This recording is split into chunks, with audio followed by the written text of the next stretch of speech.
bikin saya down itu yang saya kan kemarin Jangan nyebutin nama Mbak, nanti salah paham, nanti Miss Yuni disomasi orang. Kenapa? Iya, kan ini terus itu banyak itu nih apa namanya, saya kan minta ke penangguhan cicilan kredit untuk 1 bulan saja, cuma 1 bulan nih. Soalnya kan kemarin dulu kan habis dari rumah sakit 8 hari, hari minggu kemarin kan meninggal. Otomatis kan uang yang ada di aku minum semua buat berobat, buat apa yang pemakaman, transportasi semuanya lah. Terus tak semua tuh. Aku gak mikir, yang penting yang rumah dulu cukup gitu kan, soalnya urgent. Terus aku tak niati, aku gak mau lari, aku ke kantor, aku minta penangguhan cicilan untuk 1 bulan saja. Ditolak Miss, malah aku diancam gini. Terus itu solusinya gimana Miss? Lah kamu gajian pinjam uang di bank gak dikasihkan bank dengan alasan keluargamu meninggal atau biaya hidup di luar sana, kan bank gak mau tahu saya. Iya, maksudnya saya tahu itu, makanya saya maunya itu aku tanggung jawab minta penangguhan untuk 1 bulan saja gitu loh. Nah, soalnya kan gajiannya kan bulan depan gitu Miss. Ngerti sayang, saya bukan staf bank ya, tapi menurut peraturan kan kamu nggak boleh kayak gitu, karena kan bank itu bukan minta uangmu, tapi bank itu minta uangnya dikembalikan gitu loh sayang. Lah iya. Nah, iya kamu dari awal harusnya tahu bahwa itu adalah tanggung jawab kalau orang pinjem bank. Ya nggak bisa dong kamu ngelaporin ke mereka, wong kamu yang punya utang kok malah ngelaporin bank, kan ya nggak bisa dong sayang. Maksudnya kan gini, sama kan kemarin kan saya ada ancaman gitu loh Miss. Kan aku kan baik-baik datang ke bank. Ancamannya berupa apa? Pertama mau meneror kepada majikan. Mas kan sudah tahu kan cerita tuh Mas, kalau pinjam utang itu kan aku cerita majikan soalnya. Mas kan aku tuh tahu. Terus? Mas kan tuh sudah ditelepon. Itu kan otomatis majikan mau ngasih surat juga, disuruh bawa ke bank. Nah itu. Jangan berharap majikan kok di sana itu. Kan soalnya kasusnya ini kasus personal kan Miss. Karena saya sama bank. Saya maunya sama majikan itu jangan meneror majikan. Gitu kan majikan nanti kalau merasa terusik, nanti bisa berbuat sesuatu ke tuntut balik gitu. Soalnya Nuntut balik ke siapa sayang? Ke developernya itu. Yang meneror kan developernya. Gini loh Dok, mereka itu punya data, mereka itu punya bukti. Kamu mau melaporkan bank, kamu kira bank itu tidak tahu aturan gitu? Paham nggak maksudku? Bukan saya yang melaporkan itu, bukan saya, tapi majikan. Soalnya kan yang punya kasus kan itu saya tuh Miss. Saya sama bank, cuma otomatis kan kasusnya kan personal. Setahu saya kalau kasus pinjaman itu kan perdata, ya kan? Nah kalau mereka nggak berterima dengan sikap saya, monggo aku dikaki proses, nggak masalah, memang itu aku kesalahan aku kan, kontak di situ. Kedua aku cuma meminta jangan meneror keluarga majikanku. Karena itu cara bank Dok, sampai kamu dipecat dari pekerjaan. Kan saya sudah ingatkan berkali-kali, berapa banyak orang yang kehilangan pekerjaan gara-gara bank. Benar nggak saya ngomong? Lah iya. Ini kan dua ansuran kan. Iya, kamu bilang cuma 2 ansuran, intinya adalah bank nggak mau tahu Dok. Sekali lagi bank itu punya pengacara, mereka itu tahu caranya seperti apa. Ya kalau majikanmu nggak pengen diteror, ya dia akan minta pecat aja pembantumu. Ya kamu yang kehilangan pekerjaan. Makanya kemarin saya kan di sana, aku bilang ini, aku baik-baik ngomongnya, nggak ini loh, kalau aku ini ada uang segini kan gitu saya, aku sudah kerjakan uang segini, aku cuma bayar separuh jalur penangguhan saat aku dapat kerja di sana dan itu. Terus apa namanya, aku kan bawa juga bawa surat, kita tidak setuju, aku nggak melakukan diri, aku mau bertanggung jawab sama tanggunganku, tapi aku meminta kewenangan waktu, mungkin aja gitu. Tapi mereka nggak mau terima, aku paham, mereka nggak mau terima sama karena tahunya kita harus mentor. Aku tahu cumi, maksudnya nggak sampai 1 satu hari aja Bang nggak mau paham saya. Bang itu nggak mau tahu, Cinta. Bang itu nggak mau tahu. Intinya adalah kamu utang yang waktunya bayar, yang bayar. Mereka nggak akan paham dengan kenapa sih saya melarang kalian utang Bang? Karena kalian tidak tahu kejadiannya seperti apa dan bagaimana. Kan saya udah bilang, Bang nggak akan punya hati. Karena mereka cuma bekerja. Kalau mereka tidak menagih, maka mereka yang akan dituntut oleh pekerjaannya. Jadi intinya adalah mereka itu tidak minta uangmu. Mereka itu minta uang mereka sendiri. Karena sudah jatuh temponya saya. Jadi bukan saya ingin membela bank ya, karena saya nggak kenal dengan bank tersebut. Tapi intinya adalah konsekuensi saat utang itu tidak bisa dijanjinin, Dok. Dan yang paling menyedihkan, mereka itu meneror majikan agar kamu dipecat. Terus mereka akan cari kamu di Indonesia. Tapi yang bisa saya lakukan kan di Indonesia, setahu saya kalau yang di Indonesia, kita ke Indonesia otomatis kan kalau sudah diletakkan ke debt collector, itu kan bisa jadi 2 kali lipat, 3 kali lipat. Nah itu resikonya, Dok. Itu resikonya. Lah ya, maka dari itu kalau punya utang bank harus hati-hati. Kenapa? Kita sampean sama saya itu nggak tahu apa yang terjadi. Akhirnya kita nggak bisa bayar. Nah, kamu utang bank buat apa? Kalau buat beli tanah, ya udah dijual dulu tanahnya kalau memang perlu. Daripada kamu kehilangan pekerjaan. Beli tanah, itu waktu beli itu waktu emakku. Lah kamu, lah iya, lah iya Dok. Maksud saya adalah kamu utang bank. Itu adalah resikonya. Padahal kan gajimu 10 juta nih kalau dipikir nih. Benar nggak sih? Kan kamu punya keluarga, nggak cuma kamu satu orang saja. Ibumu punya keluarga, harusnya kan minjam dulu. Jangan sampai kamu kehilangan pekerjaan. Nah itu yang selalu saya katakan sama kalian semua. Bang nggak mau tahu Dok. Sebenarnya aku sudah dikasih tahu sama temanku ya. Nanti ketika aku bilang aku nggak ada uang sih, beliau simulasi, aku bilang gitu kan di rumah itu cari uang pinjaman itu lebih susah. Jadi saat aku pinjam itu memang keadaan ibuku itu sudah nggak bisa ngapa-ngapa. Ibaratnya kalau pinjamin kamu itu nggak bisa nafas gitu, bisa nggak ada. Dok, saya tuh paham banget, saya tuh tahu. Tapi masalahnya sekarang yang kehilangan pekerjaan itu kamu. Saya tuh tahu banget. Tapi ya itu konsekuensinya utang bank. Kamu boleh sama saya cerita apapun, saya paham. Tapi masalahnya bank itu paham kamu enggak? Enggak sayang. Nah ya.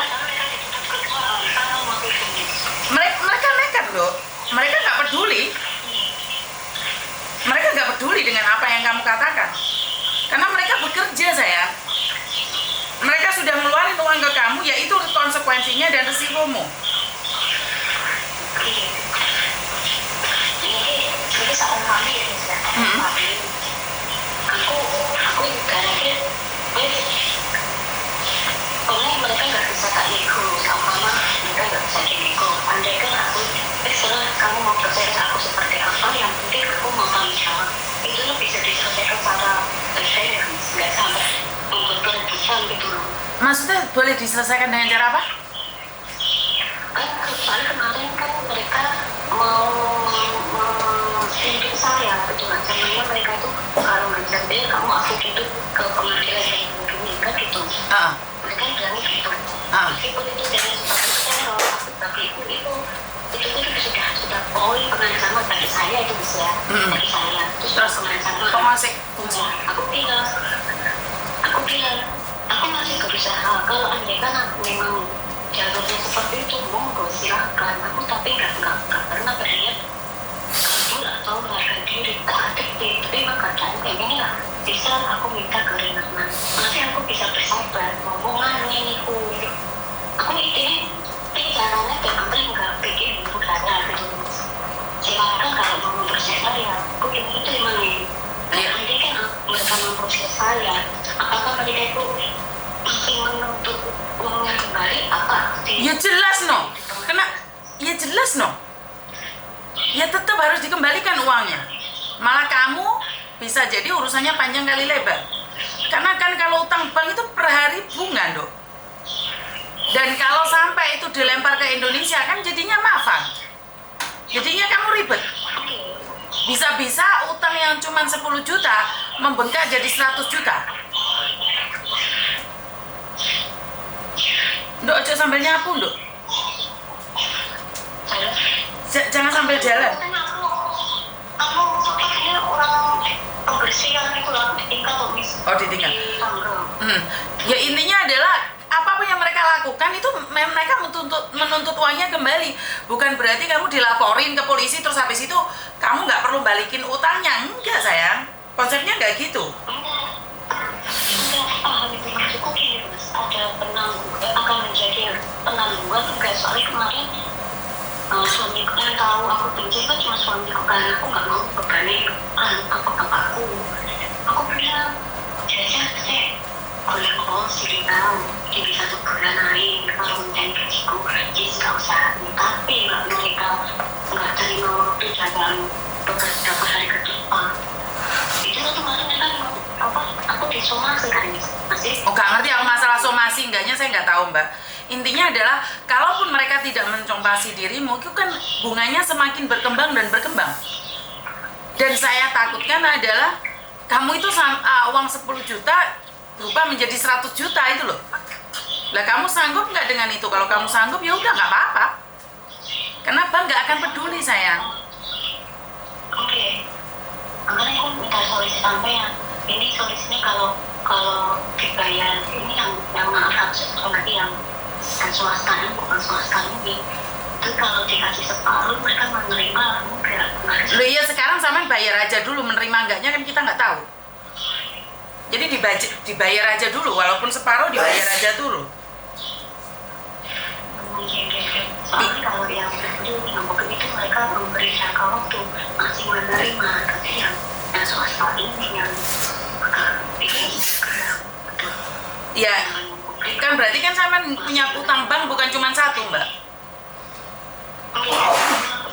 Cuma majikanku tahu semua. Mbak, bukan jaminan majikan tahu terus kamu aman, sayang. Majikan tahu terus kamu dipecat. Majikan tuh paling benci kalau urusan sama bank, cinta. Oke. Makanya aku hati-hati nih. Saya sama bisa handle gitu. Lah makanya yang bank yang paling rawan itu kenapa kamu tidak membayarnya itu aja. Karena itu bank itu sudah terkenal, mereka tidak peduli. Kalaupun kamu dipecat, kamu tuh dikejar sampai Indonesia. Apakah mereka salah? Mereka nggak salah. Karena mereka meminta uang mereka kok. Bener nggak? Yang salah itu kita, karena kita meminjam uang mereka. Mungkin dari emang laras itu. Nah iya, makanya saya selalu bilang kalau punya utang bank, kira-kira ada kaget nggak? Kira-kira ada sesuatu nggak? Bagaimana kalau tiba-tiba di rumah ada sesuatu? Bisa nggak kita handle banknya? Itu yang selalu saya katakan, saya. Intinya adalah apakah mereka bisa menerima atau enggak? Ya udah bayar aja separuh dulu kalau memang ada separuh. Kenapa sih keluarga yang di Indonesia itu sampai kemarin ada anak titip uang ke saya 15 juta? Karena mereka diteror, keluarga diteror, majikan diteror. Akhirnya mereka kirim uang dari Indonesia ke sini.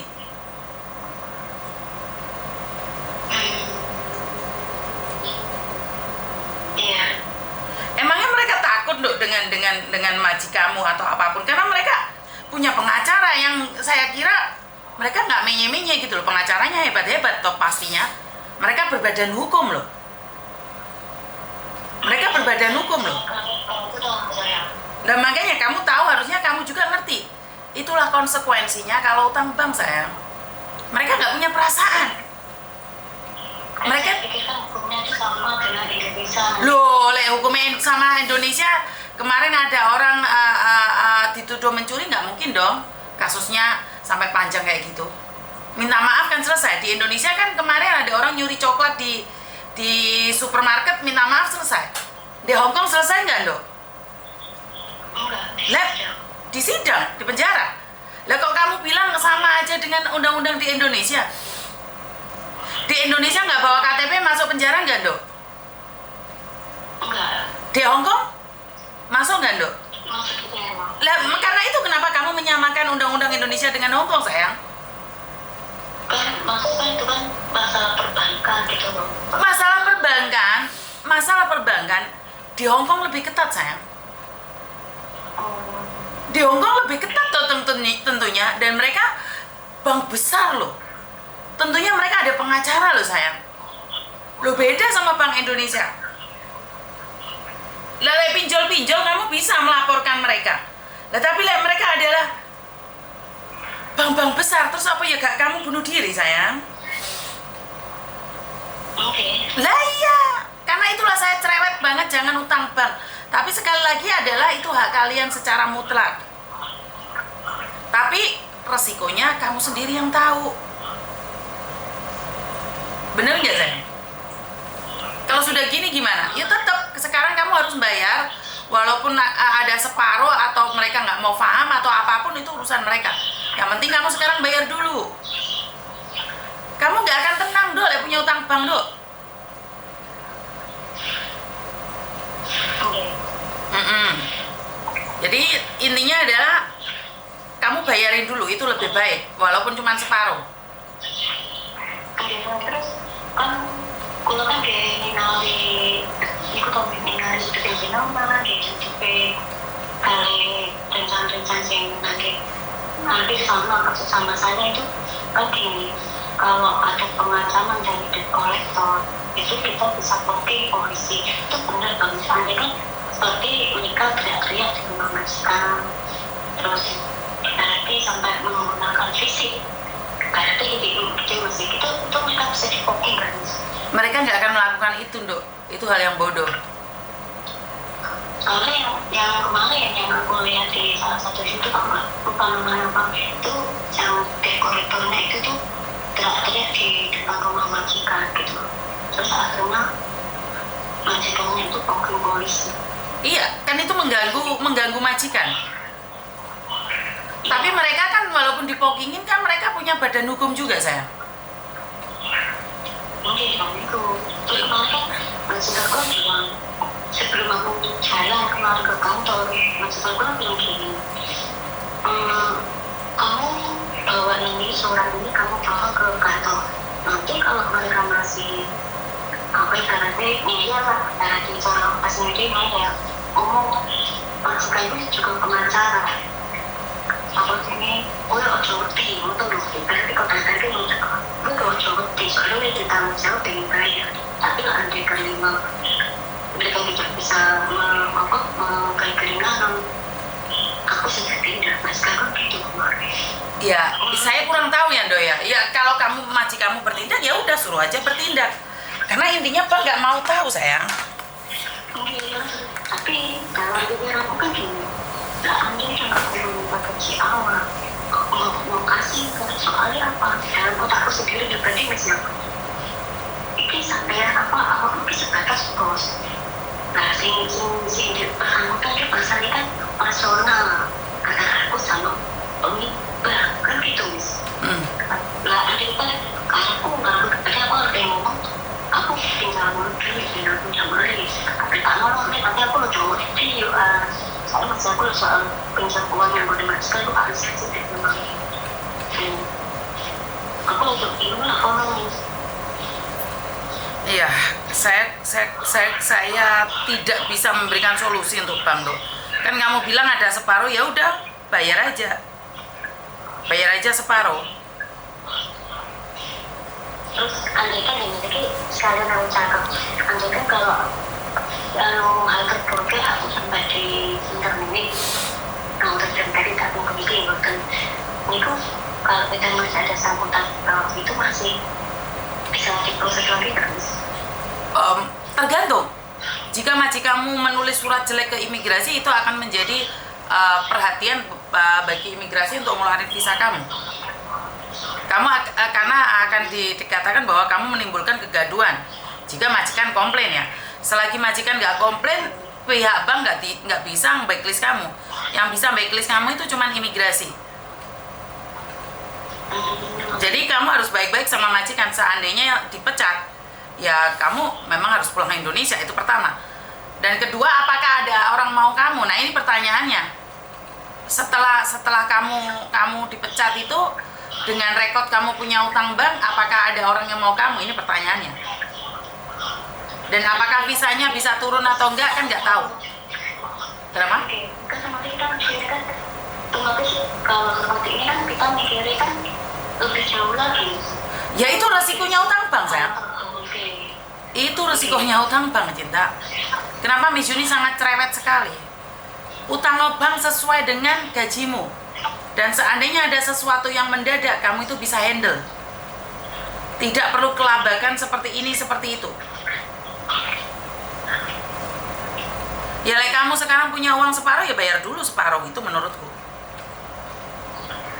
Mungkin kalau kita tak transfernya cari aman dulu. Ya menurutku cari aman dulu, karena kamu mikir apapun alasanmu, mau dibawain pengacara, mau datengin walaupun majikanmu pengacara, terus apa hubungannya? Mereka itu tidak meminta uangmu loh. Saya selalu ingatkan, bank itu bukan meminta uangmu loh, tapi bank itu meminta uangnya yang sudah kamu pinjam. Walaupun majikanmu pengacara, walaupun seperti apa, itu adalah personal kamu. Dan apa yang perlu dilakukan majikan adalah permintaan dari bank itu agar kamu dipecat. Kalau majikanmu memecat kamu, maka bank tidak akan meneror. Karena itulah majikan komplain ke imigrasi untuk melarang cece-cece yang suka utang bank untuk visanya jangan diturunkan. Nah, ya karena kayak gini dampaknya. Kamu nggak akan fokus pada pekerjaan, bener nggak? Lah ya, kamu nggak fokus sama pekerjaan, kamu mikirin utangmu dulu. Utang dan utang, utang dan utang. Akhirnya kan stres juga. Majikan jadinya stres mikirin kamu. Akhirnya kamu dipecat. Karena itulah utang sesuai dengan target dan budget. Bener nggak? Kayak gini nggak ada dong yang bisa bantu kamu kecuali dirimu sendiri. Sekarang minta sama suami kirimi uang dari Indonesia. Ngerti? Oke, ada yang lain lagi?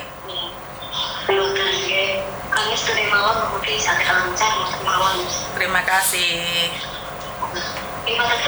Iya, Bapak. Waalaikumsalam. Jadi teman-teman, kalau masalah utang bank nggak ada solusinya.